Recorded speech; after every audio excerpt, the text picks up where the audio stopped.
Kita beralih ke informasi indikator perdagangan lainnya pemirsa. Nilai tukar rupiah bergerak melemah terhadap dolar Amerika dan kembali menyentuh level psikologis di 18.000 per dolar Amerika Serikat. Dikutip dari RTA hingga perdagangan Selasa siang per pukul 12.29 waktu Indonesia Barat melemah di 0,28% di 18.028 per dolar Amerika. Sebelumnya rupiah dibuka terdepresiasi di 0,11% ke posisi 18.000 rupiah per dolar Amerika di Selasa pagi tadi. Rupiah melemah di tengah indeks dolar Amerika pada pukul 9 waktu Indonesia Barat terpantau menguat di 0,11% ke posisi 100,001. Penguatan tersebut membuat indeks dolar Amerika kembali bergerak di atas level psikologis 100 setelah sebelumnya sempat menyentuh posisi terendah dalam 1,5 bulan terakhir. Sebelumnya, dolar Amerika tertekan setelah Jepang dan Amerika melakukan intervensi bersama untuk memperkuat yen. Selain itu, indeks dolar Amerika dibayangi kebijakan The Fed mempertahankan suku bunga. Namun, dolar mulai bangkit kembali setelah pelaku pasar menilai aksi jual yang terjadi seusai pengumuman The Fed terlalu berlebihan. Meskipun menahan suku bunga di pertemuan terakhir, The Fed masih diperkirakan akan kembali mencatatkan kebijakan atau mengetatkan kebijakan moneter ke depannya. Kita akan coba update seperti apa pergerakan nilai tukar rupiah terhadap sejumlah mata uang utama berikut ini.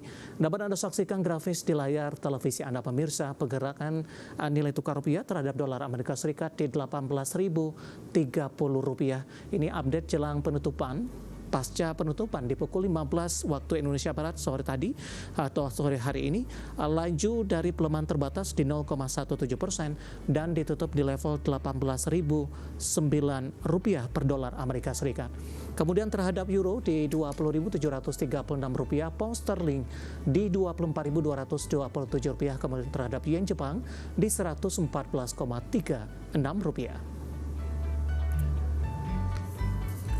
Kita beralih ke informasi komoditas. Harga minyak menguat tipis di Selasa usai anjlok hingga 7% di sesi sebelumnya. Harga emas bergerak stabil di tengah investor mencerna kepastian peluang damai Amerika dan Iran.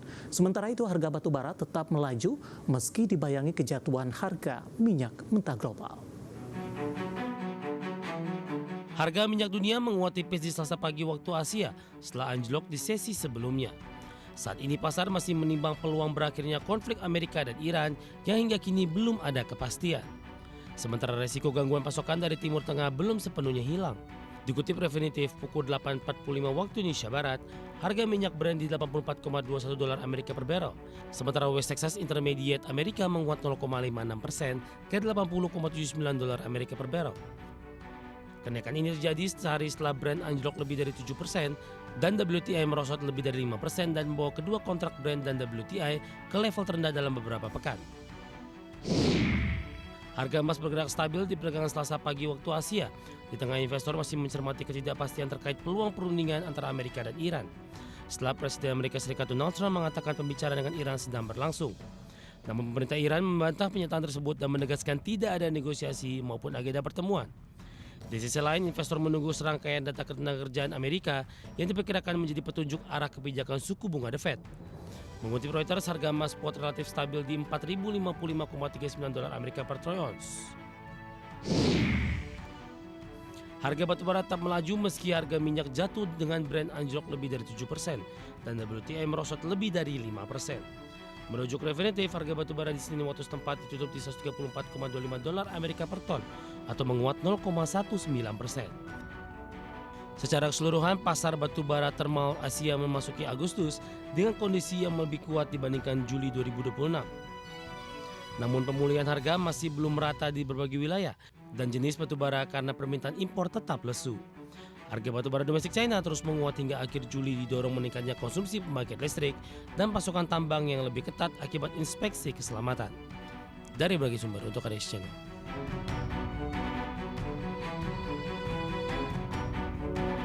Informasi emiten pemirsa, emiten rokok PT Hanjaya Mandala Sampurna Tbk atau HMSP membukukan pertumbuhan laba bersih hampir 2 kali lipat di semester pertama di 2026 menjadi 4,1 triliun rupiah.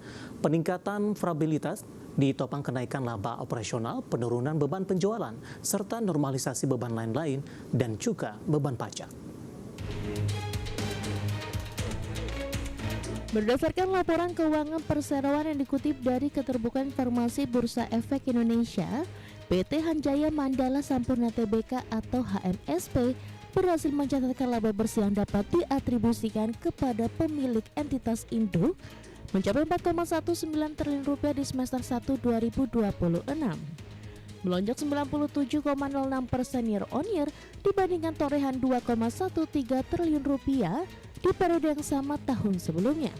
Di sisi top line, penjualan bersih perseroan naik 2,4% year on year menjadi 56,5 triliun rupiah dari 55,17 triliun rupiah di semester 1 2025.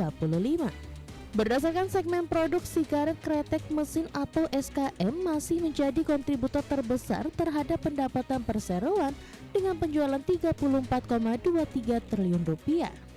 Penjualan sigaret kretek tangan atau SKT mencapai 16,41 triliun rupiah, sementara produk bebas asap atau smoke free product membukukan penjualan 1,23 triliun rupiah, meningkat dari 1,13 triliun rupiah di semester 1 2025. Kenaikan pendapatan turut mendorong laba kotor tumbuh 10% menjadi 10,61 triliun rupiah dari 9,65 triliun rupiah. Sedangkan laba sebelum pajak melonjak menjadi 5,41 triliun rupiah, sementara beban penjualan turun menjadi 3,86 triliun rupiah. Beban lain-lain turun signifikan menjadi 110,54 miliar rupiah. Beban pajak penghasilan turun menjadi 1,21 triliun rupiah dari 1,62 triliun rupiah di semester 1 2025. Penurunan beban pajak tersebut turut menopang lonjakan laba bersih perseroan di semester 1 2025. Sementara dari sisi neraca, total aset perseroan meningkat menjadi 55,13 triliun rupiah per 30 Juni 2026 dibandingkan dengan 54,31 triliun rupiah di akhir Desember 2025. Liabilitas perseroan juga naik menjadi 26,29 triliun rupiah dari 24,89 triliun rupiah. Sementara total ekuitas turun menjadi 28,84 triliun rupiah dari 29,42 triliun rupiah di akhir tahun lalu. Berbagai sumber, IDX Channel.